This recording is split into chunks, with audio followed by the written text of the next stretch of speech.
Nifty এখানে খুব একটা ডিফিকাল্ট জায়গাতে আছে। এখান থেকে সেলিং হয়েছিল, আবার এখান থেকে সেলিং হয়েছিল, মানে তিনবার এখান থেকে সেলিং হয়ে মার্কেট নিচে।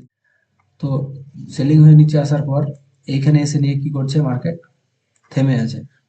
তো যখন রেজিস্ট্যান্সে ইনভাইট করে সেলার্সদের, তখন কিন্তু ব্রেকআউট হওয়ার চান্সটা বেশি থাকে। কিন্তু কখন চান্স বেশি থাকে, যখন মার্কেট হয়তো এইখানেই ওপেন হলো, দিয়ে এইখানে ইনভাইট করছে, তখন উপরে যাওয়ার চান্সটা বেশি থাকে। আজকে কি হয়েছে, আজকে এখানে মার্কেট ওপেন হয়েছে অনেকটা নিচে, মার্কেট এইখানে ওপেন হয়েছে, ওপেন হওয়ার পর এখানে এতটা র্যালি করেছে। এবার যারা এখানে বাইং করেছে, তারা এখানে যখন দেখবে যে মার্কেট কনসলিডেট করছে, তারা কিন্তু এখান থেকে এক্সিট করতে পারে। তো যখন এইখান থেকে এক্সিট করবে কল বায়াররা, তখন কিন্তু কল সেলার লিকুইডিটি নিয়ে মার্কেটকে নিচের দিকে নিয়ে আসতে পারে।